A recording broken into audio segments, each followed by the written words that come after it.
পরের দিন ড্রেসিং টেবিলের সামনে দাঁড়িয়ে কলেজের জন্য তৈরি হচ্ছিলাম। হঠাৎ আমার উন্মুক্ত ঘাড়ে কারো ঠোঁটের ছোঁয়া পেয়ে চমকে উঠলাম। সারা শরীর 440 ভোল্টেজে কেঁপে উঠল। কাঁপা কাঁপা চোখে আয়নার দিকে তাকাতেই আমি আরও 880 ভোল্টেজে শক খেলাম। আমার পেছনে তো কেউ নেই। হ্যালুসিনেশন ভেবে গুরুত্ব দিলাম না। মাথা আঁচড়াতে মনোযোগ দিলাম। এবার মনে হলো কেউ কানের মধ্যে ফু দিচ্ছে। আমি চোখ মুখ খিচে দাঁড়িয়ে রইলাম, কারণ আমার সুরসুরি লাগছে। আমি খিলখিল করে হাসতেই টের পেলাম সে আমার কানের দুলগুলোতে হালকা করে টোকা দিয়েছে, যাতে করে সেটা নড়ে উঠল। চারিদিকে ভয়ে ভয়ে তাকাতেই সারা রুমে হালকা আকাশী কালার আভা আর হিম শীতল বাতাস টের পেলাম। আমি কি হচ্ছে আমার সাথে? আমার এসব দেখে ভয় করছে। এ কি? আমায় আয়নায় দেখা যাচ্ছে না কেন? আমি কি হাওয়া হয়ে গেলাম নাকি? আমি পাগল হয়ে যাব। ভয়ে ভয়ে মেঘার সামনে দাঁড়িয়ে মিটমিট করে হাসছে আবরার। সে আয়নার সামনে দাঁড়িয়ে আছে, যার কারণে মেঘা তার প্রতিচ্ছবি দেখতে পারছে না। আজকাল আবরারের মেঘাকে ভয় দেখাতে ভীষণ ভালো লাগে। মেঘার ভয়ার্ত চেহারাটা ওর কাছে ভীষণ মায়াবী লাগে। মেঘা ভয়ে চোখ মুখ খিচে দাঁড়িয়ে আছে। আবরার সামনে ঝুঁকে ওর মুখে ফু দিয়ে বেবি চুলগুলো কানের নিচে গুজে দিল।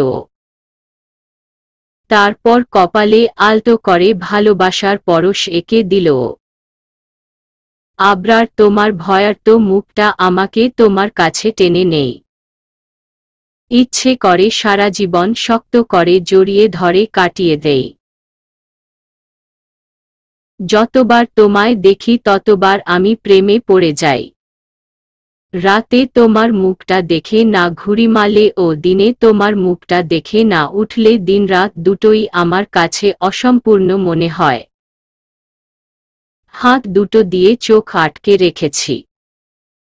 আমার মনে হলো কেউ আমার মুখে ফু দিয়ে চুলগুলো কানের নিচে গুজে দিল। কপালে তার ঠোঁট ছুঁয়ে খুব গভীরভাবে আমাকে পর্যবেক্ষণ করছে। বুকের ভেতরটা লাগাতার টিপ টিপ শব্দ করে যাচ্ছে। কেউ আমার কানের সামনে এসে বলল, বউ, তোমাকে কিন্তু আজ মারাত্মক সুন্দর লাগছে। অবশ্য সব দিনেই লাগে। আজ রাতে আমাকে ঘুমাতে কোনো বিরক্ত করোনি বলে আরো বেশি ভালো লাগছে। তার কণ্ঠ শুনে আমি ভয় পেয়ে গেলাম। আমার রুমে তো আমি ছাড়া আর কেউ নেই। তাহলে কথা বলল কে? আমি চোখ মুখ খিচে ভৌ দৌড় মারলাম। আমি জজজ জিন নন। আমার রুমে জিন ভর করেছে। জোরে চিৎকার দিতে দিতে কিচেনে চলে এলাম। আম্মি দৌড়ে আমার কাছে ছুটে এলো। আম্মি, কি হয়েছে মেঘা? এরকম করে চিৎকার করলি কেন? আমি ভয় পেয়ে গিয়েছিলাম। তুই ঠিক আছিস তো? কোনো কিছু দেখে ভয় পেয়েছিস? ব্যস্ত হয়ে আম্মি, জিন। আমার রুমে জিন আছে। আমি তার উপস্থিতি টের পাই। সে আমার মুখে ফু দেয়, কখনো কপালে চুমু দেয়। আম্মি, মেয়েটার মাথা গেল নাকি? কি উল্টো পাল্টা বকছে। একেবারে বাবার মতো ভীতু হচ্ছে। মনে মনে, আমি কি বললে তুমি? আমার মাথা গেছে। আমি আব্বির মতো ভীতু। তুমি কি ভেবেছ আমি কিছু শুনতে পাই না? তোমার প্রতিটা কথা আমি স্পষ্ট শুনতে পেয়েছি। আমি সব শুনে নিয়েছিস। আমি সব শুনেছি। যাও, তোমার সাথে কোনো কথা নেই। তুমি আমার বিষয়টাকে সিরিয়াসলি নিলে না। আমি কাউকে আর কিছু বলবো না। ওই জিনটা যদি আমাকে খেয়েও ফেলে তাও তোমাদের কিছু বলবো না। এখন চা দেও। আমার কলেজে দেরি হয়ে যাচ্ছে। আম্মি আমাকে চায়ের কাপ হাত দিতেই মুখ বেঁকিয়ে চলে এলাম। পেছনে থেকে কিচেনে উকি মারতেই শুনতে পেলাম আম্মি মনে মনে বলছে, আম্মি, জিন আবার মানুষ খায় কিভাবে? মেয়েটা একা থাকতে থাকতে কিরকম আজব প্রাণী হয়ে যাচ্ছে। একা থাকে বলে ওর মনে হয় ওর আশেপাশে কেউ আছে। সারাদিন রুমে মোবাইল নিয়ে বসে না থেকে কোথায় একটু বাগানে বসবে, নয়তো আমার সাথে কাজ করবে। তা করে না, বরং বলে তার রুমে কেউ আছে। জিনের তো খেয়ে দেয়ে কাজ নেই, ওর রুমে সারাক্ষণ বসে থাকবে। আমি কি বললে তুমি? আম্মি, তুই যাসনি। আমি থাকবো না তোমাদের বাড়ি। সবাই আমাকে ভুল ভাবছে, কিন্তু আমি জানি সব সময় আমার রুমে কেউ থাকে। যেদিন আমাকে ধরে ওদের সাথে নিয়ে যাবে সেদিন বুঝবে। কাঁদো কাঁদো কণ্ঠে আমি অভিমান করে রুমে চলে এলাম। ড্রেসিং টেবিলের ওপর চায়ের কাপ রেখে সারা রুম তন্ন তন্ন করে খুঁজে কাউকে দেখতে পেলাম না। হঠাৎ দেখলাম আমার চায়ের কাপটা শূন্যে ভেসে উড়ে উড়ে সোফার দিকে যাচ্ছে। আমি ভুল দেখেছি মনে করে চোখ ডলে আবার তাকালাম, কিন্তু না, আমি সঠিক দেখেছি।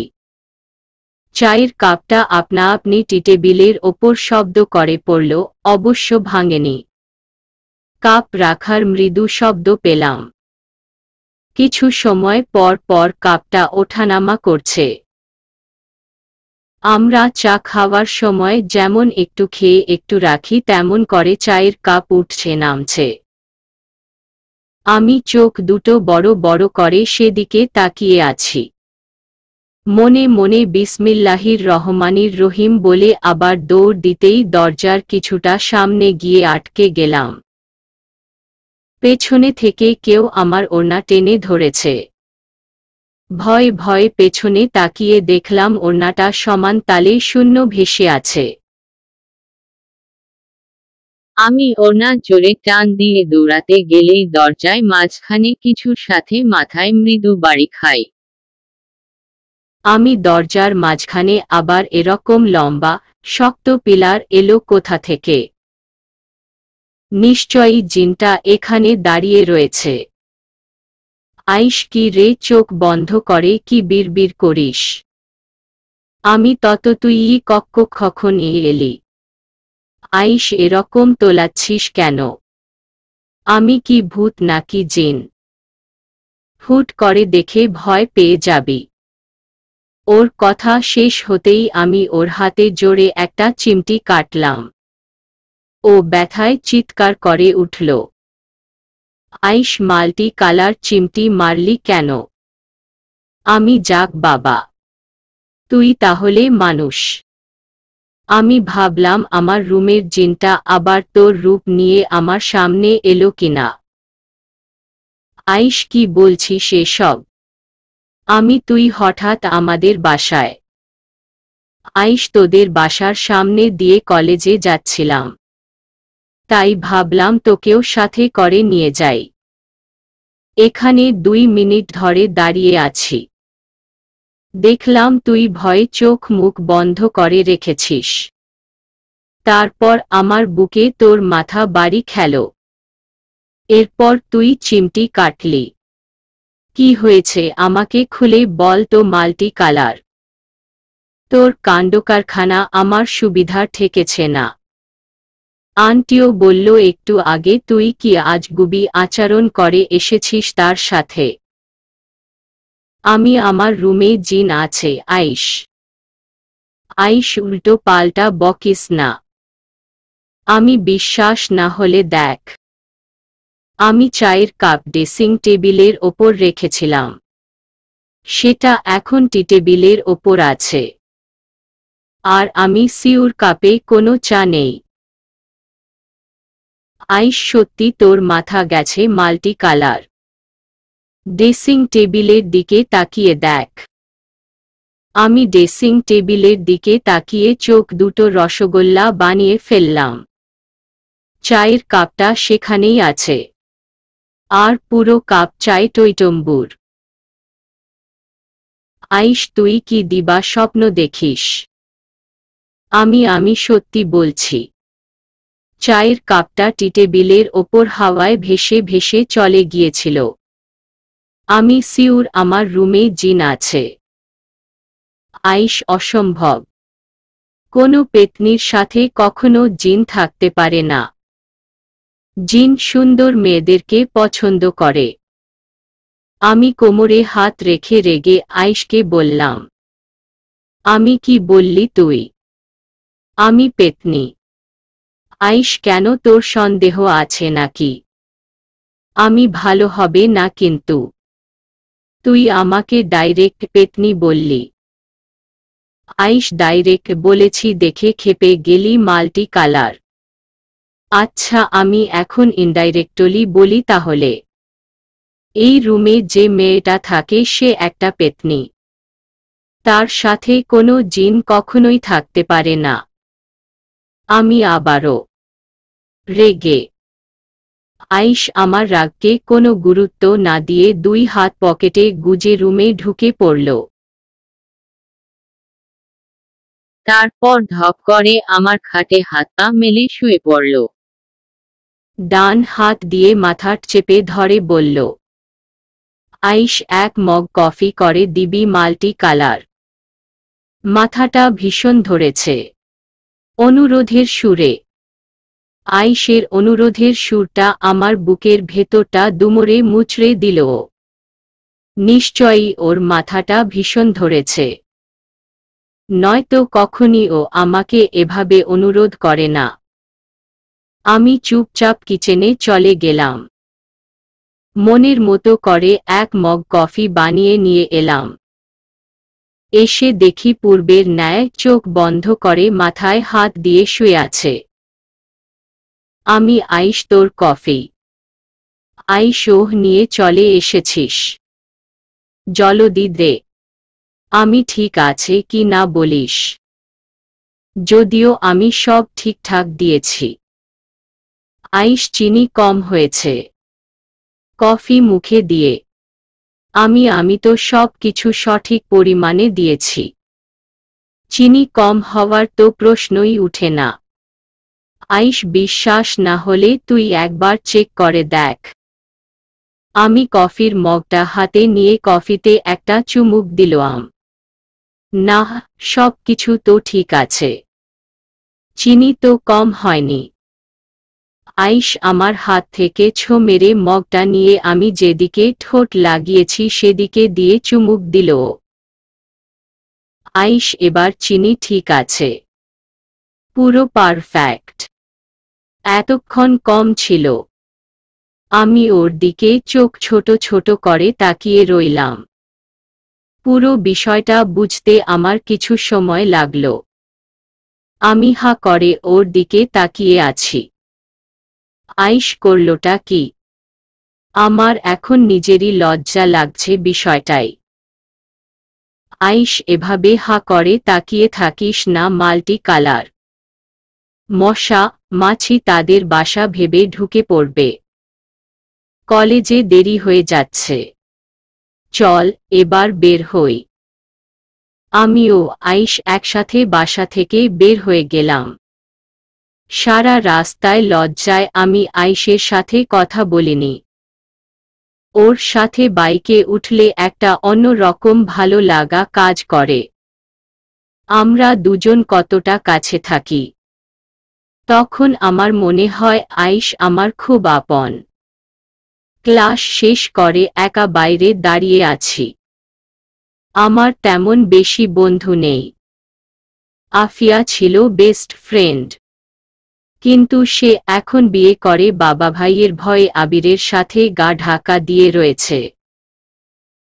আফিয়ার বিয়ের সময় যারা আমাদের সাহায্য করেছিল সবাই আবির ও আইশের বন্ধু। এখন আমার একমাত্র সম্বল আইশ। ওকে ছাড়া নিজেকে এতিম এতিম মনে হয়। একা থাকতে থাকতে বোর লাগছে। তখনই আমার সামনে সিনিয়র ব্যাচের রেহান ভাই এসে দাঁড়ালো। তাকে আমার একটুও সহ্য হয় না। গত 6 মাস ধরে আমার পেছনে ঘুরঘুর করছে। আইশের হাতে 4-এর 5 বার কেলানি খেয়েও এর শিক্ষা হয়নি। রেহান, মেঘা ও মেঘা, আমার মেঘা, তুমি কি জানো তোমাকে আমি কতটা পছন্দ করি? ভালোবেসে আমি দিওয়ানা হয়ে যাচ্ছি। কবে বুঝবে তুমি আমাকে? এবার আমায় গ্রহণ করে নেও। আমি যে তোমার বিরহে কাতর হয়ে পড়ছি। তোমাকে একদিন না দেখলে আমার হৃদস্পন্দন থেমে যায়। আইশ, তোর হৃদস্পন্দন এবার আমি থামাবো রেহান। আইশের গলার স্বর পেয়ে ভয়ে সেদিকে তাকালো রেহান ভাই। কালো শার্ট, কালো প্যান্ট পরিহিত আইশ 2 হাত পকেটে গুজে ফুল অ্যাটিটিউড নিয়ে আমাদের দিকে এগিয়ে আসছে। এই ছেলেটা কালো পরলে মাত্রাতিরিক্ত সুন্দর লাগে। ইচ্ছে করে বারবার ওর প্রেমে পড়ি। কিন্তু আমি তো বিবাহিত, তাই ওর দিকে আমি আর নজর দিব না। আইশ, কি বলছিলি তুই? আমাকেও বল, আমি একটু শুনি। শুধু মাল্টি কালারকে একা একা শোনাবি? এটা কি ভালো দেখায় বল? আমারও তো শুনতে ইচ্ছে করে। ভ্রু নাচিয়ে রেহান, সরি বড় ভাই, ভুল হয়ে গেছে। আমি সত্যি আর কখনো মেঘার আশেপাশে থাকব না। ওর দিকে ভুলেও তাকাবো না। আপনার কথা আমি ভুলে গিয়েছিলাম।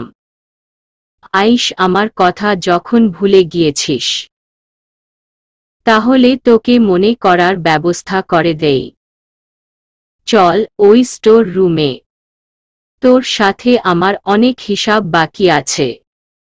তাছাড়া পুরনো কথাগুলো তো মনে করিয়ে দিতে হবে। কতদিন ধরে তুই আমার উত্তম মধ্যম খাস না, তাই তো আমার মেঘার দিকে আবারও নজর দিয়েছিস। আমার মেঘা। আইশের মুখ থেকে এই শব্দটা শুনে আমার ভেতরটা ধক করে উঠল। সারা শরীরে একটা হিম শীতল বাতাস বয়ে গেল। মনের মধ্যে অনেক ভালো লাগা কাজ করছে। আইশ তো সবসময় আমাকে মাল্টি কালার বলে ডাকে। আজ প্রথম ওর মুখ থেকে আমি মেঘা নামটা শুনলাম। তাও সে স্বীকার করেছে আমি তার মেঘা। নিজের মধ্যে এতটাই বিভোর ছিলাম আইশ যে আমার সামনে দিয়ে রেহানকে টানতে টানতে নিয়ে গেল তাও খেয়াল করলাম না। ধ্যান ভাঙল কানের সামনে কারো ফিসফিস কণ্ঠে। তুমি বিবাহিত। অন্য ছেলের দিকে তাকানো তোমার ঠিক নয়। তুমি শুধু আমার। তুমি আমার বউ। তুমি আমাকে ছাড়া অন্য কাউকে নিয়ে ভাবতে পারো না। আমি চারপাশে তাকিয়ে কাউকে দেখতে পেলাম না।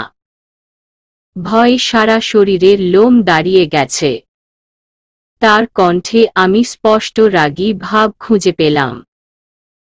তখনই আইশ শার্টের হাতা ফোল্ড করতে করতে স্টোর রুম থেকে বের হয়ে আমার দিকে আসছে।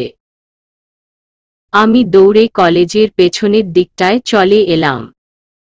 আমি এমন কেন হলো আমার সাথে? আল্লাহ, কেন তুমি আমাকে অন্য কারো জন্য বানালে? আমাকে প্রতি মুহূর্তে কেন মনে করিয়ে দেওয়া হয় আমি বিবাহিত? আমি মানি না ওই বিয়ে। আমি তো তোমার কাছে এই কয়েক বছর আয়েশকে নিজের জীবন সঙ্গী হিসেবে চেয়েছি। কেন তুমি ওকে দিল না? আমি কেন ওর বাম পাঁজরের হাড় হতে পারলাম না? 2 হাত দিয়ে মুখ আটকে কান্না করছি আমি। ভেতর থেকে আসা চিৎকারগুলো গলায় এসে দলা পাকিয়ে রয়েছে, যার কারণে চাইলেও চিৎকার করে কান্না করতে পারছি না। দেয়ালে পিঠ ঠেকিয়ে নিচে বসে পড়লাম। সেদিনের কয়েক ঘন্টার ব্যবধানে আমার জীবনটা পুরো এলোমেলো হয়ে গেল। এক নাগাড়ে কান্না করেই যাচ্ছি। হঠাৎ কেউ আমাকে অঙ্গরাজ্য রাজ পালঙ্কে বসে আছে ইশাল। মুখটা তার রাগে লাল বর্ণ ধারণ করে আছে। রাগে সাপের মতো ফোঁস ফোঁস করছে। তার ডান হাতের মধ্যে গাছগাছালির তৈরি ঔষধ লাগিয়ে দিচ্ছে রাজবৈদ্য। হাতের আঙ্গুল থেকে শুরু করে কনুই পর্যন্ত পুড়ে কালচে হয়ে আছে। বড় বড় ফোস্কা পড়ে গেছে। প্রচণ্ড জ্বালা করছে তার। করবেই তো মেঘকন্যার শক্তি বলে কথা। কক্ষে দ্রুত প্রবেশ করল রাজা ও মন্ত্রী। মন্ত্রী পুত্র হাতের এই অবস্থা কি করে হল? রাজা পৃথিবী থেকে কাজের কাজ তো একটাও করতে পারে না, বরং অপদস্থ হয়ে ফিরে আসে। অকর্মা কোথাকার! আমার এখন লজ্জা করে তোমার মতো একটা পুত্র সন্তানের বাবা হয়ে। আজও নিশ্চয়ই মেঘকন্যা বা পুত্রের হাতে কোনো উত্তম মধ্যম খেয়ে এসেছে। বারবার পরাজিত হয়ে আসতে লজ্জা করে না তোমার? তুমি মেঘকন্যা আর পুত্রকে নিজের হাতের পুতুল মনে করো নাকি? তুমি যা খুশি করবে তা সহ্য করে যাবে। কতবার বলেছি ওদের শক্তিতে নয় বুদ্ধিতে হারাতে হবে। কাপুরুষের মতো পৃথিবী থেকে আসো কি করে? রাজার কথাগুলো ইশালের কানে মনে হলো আগুনে ঘি ঢালার মতো। এতক্ষণ সহ্য করলেও এবার ইশাল রাজবৈদ্যর থেকে নিজের হাতটা ঝাটকা মেরে ছাড়িয়ে নিয়ে তার পিতার পোশাকের কলার ধরে শূন্যে তুলে ফেলল। রাগে তার মুখে নানা রঙের সিগন্যাল দিচ্ছে। মন্ত্রী ভয়ে কয়েকটা ঢোক গিলে রাজাকে ইশালের হাত থেকে ছাড়ানোর চেষ্টা করতে লাগল। মন্ত্রী পুত্র করছোটা কি?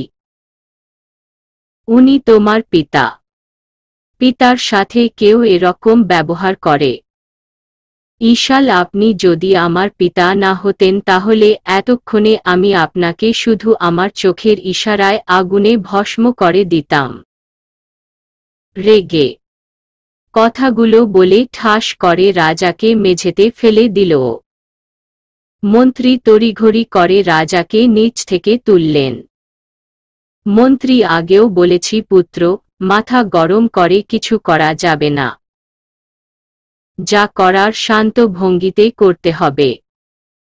তুমি মেঘকন্যাকে খুঁজে পেয়ে দিশেহারা হয়ে গিয়েছিলে, যার কারণে তুমি আমাদের কথা মনোনি। তুমি কি করে ভুলে গেলে সে তোমার থেকে দ্বিগুণ শক্তিশালী?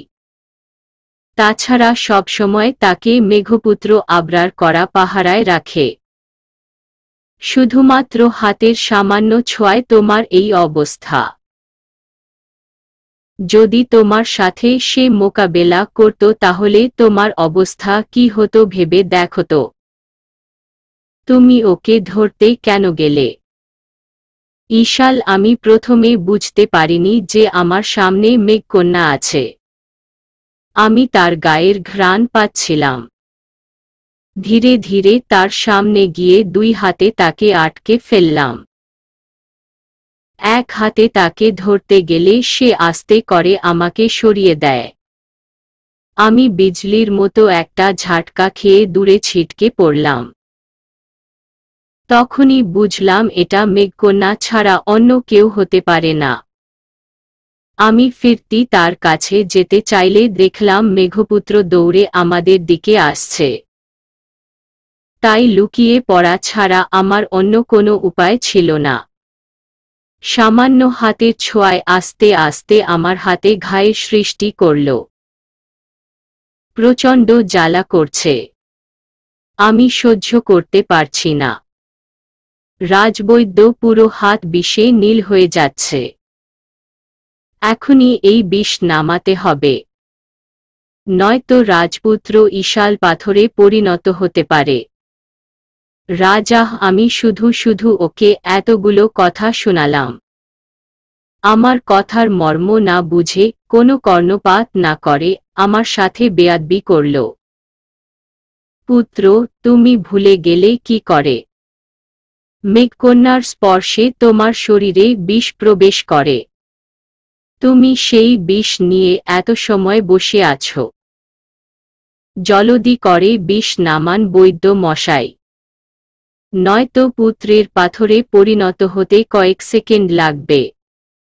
মেঘপুত্রের ক্ষতি না করা অবধি তুমি মেঘকন্যাকে স্পর্শ করতে পারবে না।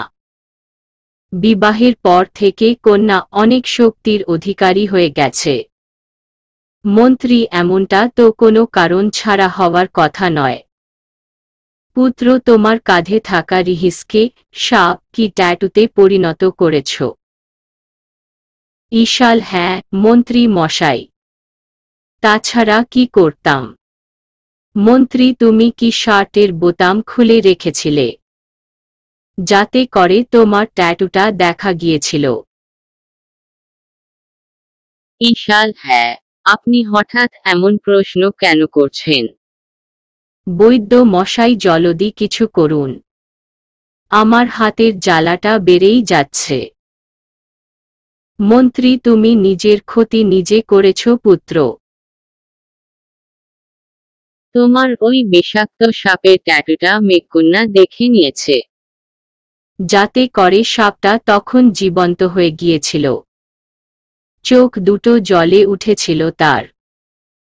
শত্রুকে দেখে বিষাক্ত নিঃশ্বাস ছেড়েছিল তোমার রিহিস। কিন্তু সে নিঃশ্বাস মেঘকন্যার গায়ে লাগেনি, বরং দ্বিগুণ বিষাক্ত হয়ে ফেরত এসে তোমার শরীরে আছড়ে পড়েছে, যার কারণে তোমার শরীর নীল বর্ণ ধারণ করছে। ঈশাল: কিন্তু আব্বাজান যে বলল মেঘকন্যাকে স্পর্শ করার কারণে আমার শরীরে বিষ প্রবেশ করেছে। তাহলে কি আব্বাজানের কথা ভুল? মন্ত্রী: না, কথাটা পুরোপুরি ভুল নয়। রিহিসের বিষের কারণে তোমার শরীরে বিষ প্রবেশ করলেও মেঘকন্যার ছোঁয়ায় বিষের মাত্রাটা আরও তীব্র হয়ে গেছে। রাজা: রাজবৈদ্য, জলদি কিছু করুন। যদি আমার পুত্রের কিছু হয় তাহলে আপনাকে শুলে চড়াব। রাজবৈদ্য: আমি আমার পুরোটা দিয়ে চেষ্টা করছি মহারাজ, কিন্তু আমার ঔষধে কোনো কাজ হবে না। ঈশাল জোরে হুঙ্কার দিয়ে রেগে রাজবৈদ্যকে দূরে ছুঁড়ে ফেলে দিল। রাজা ও মন্ত্রী দুজনেই চিন্তিত হয়ে পড়েছে। ঈশাল: মজা করছিস আমার সাথে? যেভাবে হোক কয়েক মিনিটের মধ্যে আমার শরীর থেকে বিষ নামাবি, সাথে হাত ঠিক করে দিবি। রাজবৈদ্য ব্যথা ও ভয়ে কুঁকড়ে উঠল। ভয়ে ভয়ে বলল, রাজবৈদ্য, আমার পুরো কথাটা শুনুন রাজপুত্র। আমি বলতে চেয়েছিলাম আমার ঔষধে কাজ হবে না, ঠিক আছে, তবে আরেকটি উপায় আছে আপনার শরীর থেকে বিষ বের করার। ভয়ে ভয়ে: রাজা, কি উপায় জলদি বলুন রাজবৈদ্য। ঈশাল: সারা শরীর জ্বলে যাচ্ছে। আমি আর সহ্য করতে পারছি না। যা করার জলদি কর রাজবৈদ্য। রাজবৈদ্য রাজপুত্রের সাপ যেহেতু তার শরীরে বিষ প্রবেশ করিয়েছে সেহেতু ওই সাপ দ্বারা বিষ তুলতে হবে, তবেই রাজপুত্র সুস্থ হয়ে যাবে। ঈশাল হৃৎপিণ্ডে নিজের হাতটা রাখল, কারণ সেখানেই রিহিসের ট্যাটুটা। চোখ বন্ধ করে কিছু একটা বিড়বিড় করে পড়ল সে। সাথে সাথে ট্যাটু থেকে সাপে পরিণত হয়ে গেল রিহিস। রাজবৈদ্য সামনে আসতেই রিহিস ফনা তুলে ছোবল মারতে নিলে মন্ত্রী রিহিসের গলা চেপে ধরল। তারপর ঈশালের হাতের মধ্যে রিহিসের বিষ দাঁত চেপে ধরল। প্রথমে ঈশাল ব্যথায় চিৎকার করে উঠলেও কিছু সময় পর শান্ত হয়ে গেল। ধীরে ধীরে ঈশালের গায়ের রংটা স্বাভাবিক হতে শুরু করল। ঈশাল পুরো ঠিক হয়ে গেল। ঈশাল মন্ত্রী মশাই রাজবৈদ্যকে অন্ধকার কারাগারে পুরে রাখেন। খুব শীঘ্র তাকে শুলে চড়ানোর ব্যবস্থাও করেন। বাঁকা হেসে, রাজবৈদ্য রাজপুত্র, আমার অপরাধ কি? আমি তো আপনাকে সুস্থ হতে সাহায্য করলাম। ঈশাল, প্রথমত তুই আমার সাথে বেয়াদবি করেছিস। দ্বিতীয়ত তুই আমাদের সব কথা শুনে নিয়েছিস। আমি কিভাবে সুস্থ হলাম তার কৌশল তুই শিখে নিয়েছিস। তাই তোকে খুশি হয়ে আমি মৃত্যুদণ্ড উপহার দিচ্ছি। পরবর্তীতে যে তুই এই পদ্ধতি ব্যবহার করে আমার ক্ষতি করবি না তার নিশ্চয়তা কি? মন্ত্রী মশাই, প্রহরী ডেকে উনাকে নিয়ে যেতে বলুন এবং নতুন রাজবৈদ্যের ব্যবস্থা করুন। রাজবৈদ্যকে প্রহরীরা টানতে টানতে অন্ধকার কারাগারে নিক্ষেপ করল। ঈশাল পৃথিবীতে যাওয়ার জন্য আবার নতুন পরিকল্পনা শুরু করল। ঈশাল, এবার আমি আরো সতর্ক হয়ে পৃথিবীতে গমন করব। অসতর্ক হলে চলবে না। আমার উদ্দেশ্য আমি কিছুতেই বিফলে যেতে দিব না। মাথাটা পুরো লাটিমের মতো ঘুরাচ্ছে। চোখের পাতা বেশ ভারী মনে হচ্ছে। মাথা চেপে ধরে পিটপিট করে চোখ খুলতেই নিজেকে বিছানায় আবিষ্কার করলাম। আম্মি রুম ঝাড়ু দিচ্ছে। চারিদিকে চোখ বুলিয়ে হালকা একটু উঠে বসলাম। তখনই মনে হলো, আমি এখানে কেন? আমি তো কলেজের পেছনে ছিলাম। আম্মি, তোর আজকাল কি হয়েছে বল তো মেঘা? তুই ইদানিং ঘন ঘন অজ্ঞান কেন হচ্ছিস? সবসময় কি তোকে সামলানোর জন্য আইস থাকবে? আজও ছেলেটা ছিল বলে সুস্থ সবল হয়ে বিছানায় শুয়ে থাকতে পারছিস। আমি ঘন ঘন অজ্ঞান হলাম কখন? সেদিন আইসের বাইকে উঠে প্রচুর ঘুম পেয়েছিল বলে ঘুমিয়ে গিয়েছিলাম। আজ হঠাৎ কি জানি হয়েছিল, আমি হুট করে অজ্ঞান হয়ে যাই। আম্মি, হবি তো? সারাক্ষণ জিন নিয়ে পড়ে থাকিস? তোর সাথে নাকি সব সময় কেউ থাকে? এরকম আজগুবি চিন্তা করবি আর খাবার ঠিকমতো খাবি না। দেখবি তুই ঠিক সুস্থ আছিস। তোর আব্বি আসুক আজ, আমি সব নালিশ দিব। ঠিকমতো খাবার খাওয়ার নাম নেই। সবসময় আজগুবি চিন্তা নিয়ে মাথায় প্রেসার দেয়। আর সে কিনা অজ্ঞান হবে না। আম্মি মাথাটা প্রচণ্ড ঘুরাচ্ছে। দয়া করে তোমার এই ঘ্যানঘ্যানানি থামাও। যদি পারো আমার জন্য এক মগ ভর্তি কফি দিয়ে যেও। আম্মি বিড়বিড় করতে করতে আমার জন্য কফি করতে চলে গেল। আমি কয়েক ঘন্টার আগের কথা মনে করার চেষ্টা করলাম। অতীত। কলেজের পেছনে বসে যখন আমি এক নাগাড়ে কান্না করেই যাচ্ছি, হঠাৎ কেউ আমাকে টিস্যু এগিয়ে দিল। টিস্যুটা হাত বাড়িয়ে নিয়ে নাক টানতে টানতে বললাম, আমি শুকরিয়া। কিন্তু অপর পাশ থেকে কোনো উত্তর পেলাম না। আমি নিচের থেকে আস্তে আস্তে উপরের দিকে চোখ উঠালাম। সামনে থাকা মানুষটাকে দেখে আমি কিছুটা ভয় পেয়ে গেলাম। হাঁটু পর্যন্ত কালো ব্লেজার, কালো প্যান্ট ও কালো শার্ট পরিহিত তামাটে গায়ের রঙের এক ছেলে আমার দিকে ভ্রু কুঁচকে তাকিয়ে আছে। চুলগুলো লাল ও চোখ দুটো হালকা হলুদ বর্ণের। তাকে দেখে আমার বেশ ভয় করছে।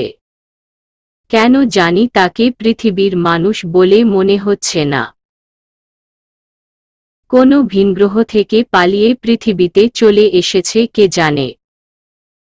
নাক টেনে টেনে কিছুর গন্ধ শুকছে।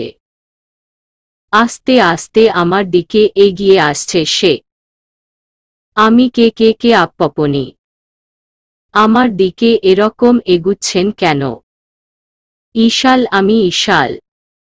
তোমাকে আমার এত চেনা চেনা মনে হচ্ছে কেন বলতো? আপনি আমার দিকে আসবেন না। দূরে সরুন। আমি কিন্তু চিৎকার করব। আমি দাঁড়িয়ে দেয়ালের সাথে লেপ্টে গেলাম। তখনই আমার চোখ তার উন্মুক্ত বুকে পড়ল, যেখানে শার্টের প্রথম 3টা বোতাম খোলা ছিল। বুকের মধ্যে থাকা সাপের ট্যাটুটা আমার কাছে জীবন্ত সাপ মনে হলো। কারণ সাপের চোখ দুটো ও গায়ের রংটা জ্বলজ্বল করছে। সে আমার সামনে এসে 2 হাত দেয়ালে রেখে মাঝে আমায় আটকে ফেলল। হঠাৎ মনে হলো সাপের মুখের দিক থেকে নীল কোনো আভা আমার দিকে আসছে। আমি চোখ দুটো হাতের উল্টো পিঠ দিয়ে ঢেকে দিলাম। যখন চোখ খুললাম দেখলাম ছেলেটা আমার দিকে অনেকটা ঝুঁকে আছে। ঈশালকে তুমি বলো তো, এখানে কি করছো? আমি কে সেটা আপনার না জানলেও চলবে। আপনি আমার সামনে থেকে সরুন। আমার অস্বস্তি লাগছে। একটা মেয়েকে একা পেয়ে তার সাথে অসভ্যতামি করছেন আপনি। আমার 2 পাশ থেকে হাত সরান। রেগে এতক্ষণ ভয় করলেও এখন রাগ উঠছে। ছেলেটা বাঁকা হেসে আমার মুখের দিকে তার হাত বাড়িয়ে দিতে নিলে আমি হালকা করে ঠেলা দিয়ে তার হাত সরিয়ে দেই। আমার হাতটা খুব আস্তে করেই তার হাতে লেগেছে। কিন্তু আশ্চর্যের বিষয় হলো ছেলেটা ছিটকে বহুদূরে চলে গেল। আমি জোরে একটা চিৎকার দিয়ে 2 হাতে মুখ ঢেকে অবাক হয়ে দাঁড়িয়ে রয়েছি। উল্টো দিক থেকে দৌড়ে আইশ আমার কাছে ছুটে এলো। আইশ, কি হয়েছে মাল্টি কালার? তুই এখানে কেন? আমি তোকে সারা কলেজ পাগলের মতো খুঁজছি। তখন এভাবে দৌড়ে চলে এলি কেন? আমি এখানে একটা ছেলে ছিল। ভয় পেয়ে। আইশ, এখানে কেউ নেই। তুই তাকিয়ে দেখ। আইশ, বিশ্বাস কর। এখানে অদ্ভুত দেখতে একটা ছেলে ছিল। সে আমার সাথে অসভ্যতামি করতে চেয়েছিল। সে আমার দিকে তার হাত বাড়িয়ে দিয়েছিল। আমি তার হাতে সামান্য একটা ঝাড়া মারতেই সে ছিটকে বহুদূরে পড়ে গেল। আইশ, তুই ভুল দেখেছিস। এখানে কেউ ছিল না। তাছাড়া ওই দিকটায় বিশাল বড় পুকুর। সে দিকে তো কোনো রাস্তা নেই। তাহলে মানুষ আসবে কি করে তুই বল? তুই হয়তো কল্পনা করেছিস। আইশের কথা শুনে আমার যখনই মনে হলো কলেজের এই দিকটায় বিশাল পুকুর, আসা যাওয়ার কোনো রাস্তা নেই, তখনই আমার ভয়টা আরো জেঁকে বসল। ধীরে ধীরে আমি চোখে অন্ধকার দেখতে পেলাম। চারিদিকে সব ঘুরতে লাগলো। চোখ বন্ধ করে ঢলে নিচে পড়ে যাওয়ার আগে টের পেলাম আইস আমাকে ধরে ফেলেছে। তারপর কি হয়েছে আমি জানি না। এখন চোখ খুলে দেখি নিজের রুমে।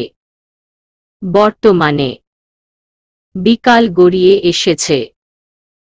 চারিদিকে স্নিগ্ধ আলো ছড়িয়ে আছে। কলেজের কথাগুলো ভাবতে ভাবতে কফি হাতে বারান্দায় চলে এসেছি। দূর আকাশে এক ঝাঁক পাখিকে তাদের নীড়ে ফিরতে দেখা যাচ্ছে। কফির মগটা পাশে রেখে 2 হাত গুজে বাইরের পরিবেশ দেখতে ব্যস্ত আমি। কফিটা বোধহয় ঠান্ডা হয়ে যাচ্ছে এই ভেবে মগটা হাতে নিয়ে আমি অবাক। আমি একই। আমার মগ পুরো ফাঁকা কেন? আমার স্পষ্ট মনে আছে এক চুমুক খেয়ে আমি ঠান্ডা হওয়ার জন্য রেখে দিয়েছিলাম। তাহলে কফি গেল কোথায়? নিশ্চয়ই এটা আমার রুমে থাকা ওই বজ্জাত জিনের কাজ। না, আর তো সহ্য হচ্ছে না। এবার একটা হেস্তনেস্ত করারই দরকার। এই ব্যাটার জন্য সবাই আমাকে পাগল ও ভীতু খেতাব দিচ্ছে। এবার আমিও এর শোধ তুলব। অনেক সহ্য করেছি, আর নয়। আমার সাথে যেই থাকুক তাকে এবার আমার সামনে আসতেই হবে। আমিও দেখব কতদিন তুমি লুকোচুরি খেলতে পারো। যত খুশি লুকোচুরি খেলো, আমার কাছে ধরা তোমার পড়তেই হবে। কফির মগটা নিয়ে রুমে ঢুকে পড়ল মেঘা। বারান্দার রেলিংয়ে হেলান দিয়ে দাঁড়িয়ে ছিল আবরার। বউয়ের মনের কথা শুনে মিটমিট করে হাসতে লাগল। অবশ্য কফিটা তার পেটেই গিয়েছে, যাতে করে সারাদিনের ক্লান্তিটা অনেকটা দূর হয়েছে। এবার দেখা যাক তার বউ তাকে সামনে আনার জন্য কি করে। এসব ভেবে আবারও আরেক দফা মুচকি হেসে রুমে ঢুকে পড়ল আবরার। মেঘাকে না জ্বালালে আজকাল তার কিছুই ভালো লাগে না। প্রবাদ বাক্যে কথাটা বলতে গেলে পেটের ভাত হজম হয় না। এখন তো পেটে কফি গিয়েছে, সেই কফি হজম করতে আবরারের এখন আবার মেঘাকে জ্বালাতে হবে। মেঘরাজ্য। রাজদরবারে উপস্থিত সব গণ্যমান্য ব্যক্তি। রাজা সিংহাসনে চিন্তিত মুখে বসে আছেন। তিনি তার পুত্রের প্রাণ সংকট নিয়ে ভয়ে আছেন। তার হাতের পাশে একটা কবুতর। সেটা আর অন্য কোনো পাখি নয়, মেঘপুত্রের পোষা পাখি কুহুকলি। কহুকলি এখন কবুতরের রূপে আছে। সে একটা অদ্ভুত পাখি, যার কিনা কোনো নির্দিষ্ট রূপ নেই। যে কোনো পাখির রূপ সে নিতে পারে। সেনাপতি রাকিন দ্রুত পায়ে রাজ দরবারে প্রবেশ করে তলোয়ার কোষমুক্ত করে কুর্নিশ করল। রাকিন, আসসালামু আলাইকুম মহারাজ। রাজাহ, আলাইকুম আসসালাম। কোনো জরুরি সংবাদ? রাকিন, আমাদের কাছে গোপন সূত্রে তথ্য এসেছে, সামনে আমাদের রাজ্যে হামলা হতে পারে। খুব শীঘ্রই আমাদের মেঘরাজ্যের সাথে অঙ্গরাজ্য যুদ্ধ ঘোষণা করবে। ওই রাজ্যের রাজার পরবর্তী পরিকল্পনা এটা। রাজা আমাদের সৈন্যদের আরও ভালো করে প্রশিক্ষণ দেও। সেনাপতি রাকিন, আমাদের হেরে গেলে চলবে না। মনে রেখো, হেরে যাবে তো মরে যাবে। পুরো রাজ্য ওদের অধীনে চলে গেল, আমাদের মৃত্যু ছাড়া কোনো গতি হবে না। রাকিন, আপনি চিন্তিত হয়েন না মহারাজ। আমি যুদ্ধের জন্য আমাদের সৈন্য প্রস্তুত করে রেখেছি। রাজা, চিন্তা কি আর শুধু শুধু করি। সেনাপতি রাকিন, এবার যদি যুদ্ধ আরম্ভ হয় তাহলে মেঘপুত্র শরিক হতে পারবে না। পুত্র আবরার আওসাফ যদি যুদ্ধে শরিক হয় তাহলে অন্যদিকে মেঘকন্যার ক্ষতি হতে পারে। মেঘকন্যার কিছু হওয়া মানে আমার পুত্রের প্রাণ সংকট। আবার যুদ্ধে আমাদের সতর্ক না হলে হেরে যাওয়ার সম্ভাবনা 100%। একটু অসতর্ক হলেই সর্বনাশ। আমি দুদিক দিয়ে পিছলে যাচ্ছি। এদিকে গেলে ওই দিকে সর্বনাশ, ওই দিকে গেলে এদিকে সর্বনাশ। নিজের রাজ্য বা পুত্র কারোর ক্ষতি আমি চাইছি না। দুটো জিনিস আমার কাছে আমানত, তাদের আমি হারাতে চাই না। রাকিন, আপনি শুধু শুধু চিন্তিত হয়ে নিজের স্বাস্থ্যের অবনতি করছেন মহারাজ। আমরা আছি, আমাদের সৈন্য আছে, সাথে রাজ্যের প্রজারা আছে। সবচেয়ে বড় কথা, আমাদের সাথে স্বয়ং আল্লাহ তাআলা আছে। তিনি যদি না চান তাহলে কারো সাধ্যই নেই আমাদের ক্ষতি করার। আপনি নিশ্চিন্তে থাকুন, ইনশাল্লাহ জয় আমাদেরই হবে।